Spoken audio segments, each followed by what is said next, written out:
flexible. If you know one day you couldn't make that halim, and because it takes hours and hours, don't beat yourself about it. If you have to have chicken and chips, have chicken and chips. Yes, There's no harm in it. Have whatever you want. And avoid caffeine. I know you might want to load yourself at some time, but honestly, avoid caffeine. Train your body. You'll also have colleagues that are fasting with you, and it's a good support. I mean, I know my colleagues have kept fast with me just to give us the push and the willpower. And they're so curious. Assalamu alaikum. I hope Ramadan's going well for you guys, and I hope you're enjoying our channel.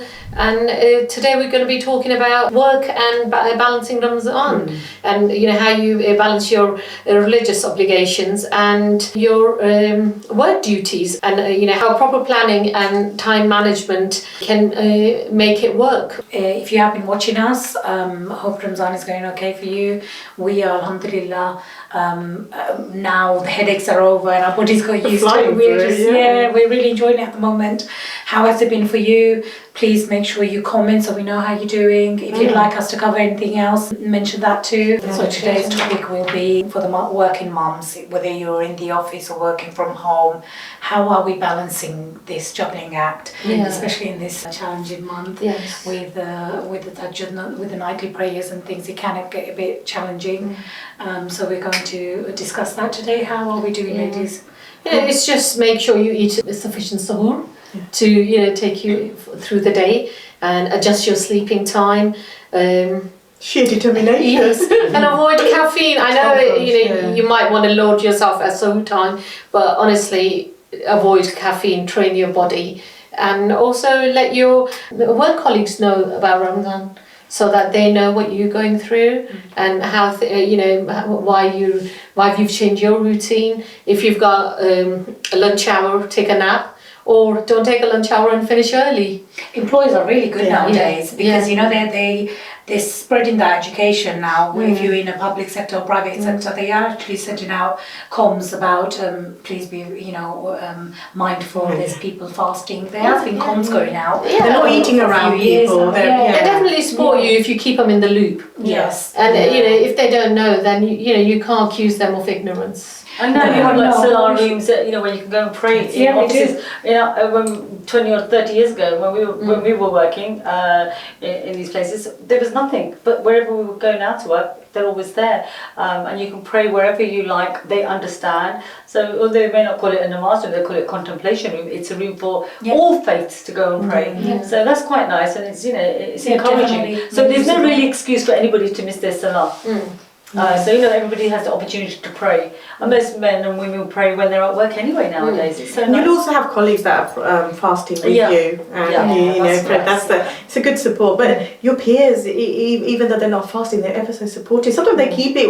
I mean, I know my colleagues have kept fast with me just to give us the push and the willpower. And they're so curious, everywhere, all my working life, I've had different colleagues and they're just so curious, because I'm a bit of a binge eater, and I'm a bit of a picker.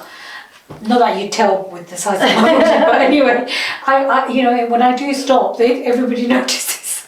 And they're like, how are you doing it? How, isn't it hard? The common question is, how can you not drink anything? How are you going to survive? That's the most common question that you get. And something, it's so nice to be able to educate them. And they, because of that determination, and when they see you for hours, needle by mouth, they're like, oh my God, there's something in it. And that's when you have that opportunity to spread a bit of Islam, and you do your dawah. Yes, and it's amazing, and they listen. And the thing is, people want to listen, they want to be educated about Islam now, because there's so much negativity at the moment about Islam in the media. And it's so lovely to be able to tell them why we fast, how long the fasts are, how the whole family, the community get together, how we're able to break our fast. It's just a wonderful experience to share with other people.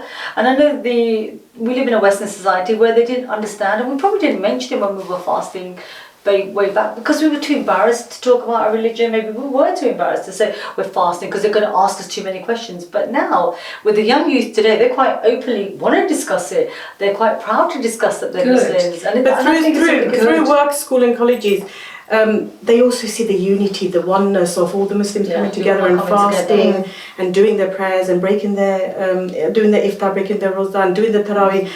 they're fascinated how the ummah comes together everywhere around, in the whole world, everywhere around the world. Everybody's doing the same thing, the same for the whole month. Every year, more and more non-Muslims are joining in, and you know, coming to mosque just to witness this. Yes. So they want to be part of they want to feel the community. They want to be part of the community. So because we have a very good network. We're very quiet, although we're Muslims and we're from different cultures. We are, but at the time of Ramadan we come together. We are one. We're quite openly share our food with any person that's fasting. You know, we share a date or water or anything. Alhamdulillah, the ummah comes together. You know, we're so blessed that we are from that ummah. But I think what it is, it's just explaining to the Western society how we deal with things. And I know it's really difficult with people working, especially working mums and dads. It's difficult for both of them because they're juggling around with kids and homework. And, you know, the best thing is just involve your family and you know delegate jobs, and you know, it creates a sense of team. The teamwork, so it will help you. Don't try to be the super mum, and get them all involved. And don't be embarrassed to ask for help. Yes, you know, be flexible. If you know one day you couldn't make that halim, and because it takes hours and hours, don't beat yourself about it. If you have to have chicken and chips, have chicken and chips. Yes, you know, there's no harm in it. Have whatever you want. Make your life easier. Yes. You know, and spend time praying. Yes. You know, that's that should be our goal. Make it easy for the other person as well, the one preparing the food, if they haven't been able to make that feast. Maybe chip in and make something. And don't sit there with the face on. Eat it, whatever they made. That's what I tell my kids. Eat it now. Everybody needs to just work together, help each other. And we're all going to get through this. We're all working parents. We all have children that are at school or even taking exams. And we do get through. We've been getting through this for over 1400 years. So alhamdulillah, over 1400 years. So we're going to get through it another month. May Allah make it easy so that we do see next Ramadan as well. So it's not that hard. And you know what? We all aspire to be a better Muslim after this month of Ramadan, and may Allah give everybody the ability to do so. And make dua for the ummah, make dua for your friends and family. Don't miss your salah. Try and keep it. Wherever you are, just even in the car, keep it janamaz. If you for sisters, they need a big shawl, have it in the car. Pray, encourage your children to pray. It's a blessed month. Yes, the doors of Jannah are open, and the doors of hellfire are closed. You have this opportunity. It's like getting like bonus points for everything you do. So take the opportunity, enjoy it. I know some days are more tougher than the others, but we all get manage your time wisely. Yes, manage your time wisely. And change any habits you have, any bad habits you have.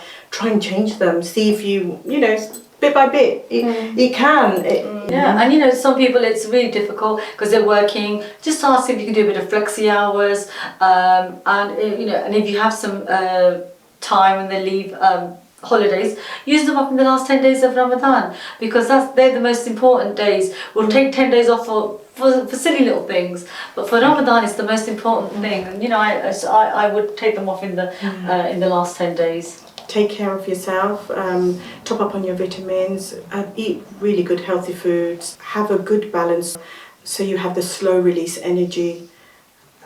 Be mindful, look after your mental health as well as your physical health. We're halfway through, and the first 5-6 days was really difficult. Now we used to breeze in the park, and you come down in the morning, the kitchen is clean, and it stays clean till 6 o'clock. Now after Ramadan, we was it's feeding time at the zoo again, because everybody will be wanting feeding every few hours. This at least you have a large time. There's a explosion happens at iftar time, doesn't it? But then that would be at dinner time anyway. At normal homes, it's dinner time is where everybody gets together and they need to eat. So we'll be doing the same now.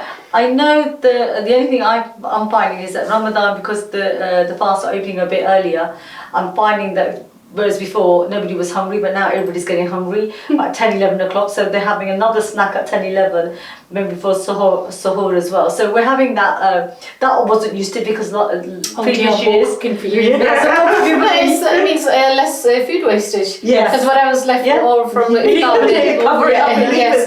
and they eat it. Or Uncle Uber turns up and with his little parcel of whatever the kids want. But it is what it is. It's Ramadan, although we're trying to cut down and we're trying to save money, if the kids want a treat now and again. There's no harm in it.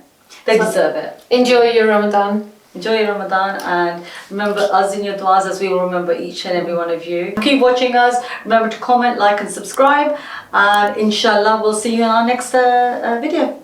If there's anything you'd like us to cover, don't forget to comment and let us know.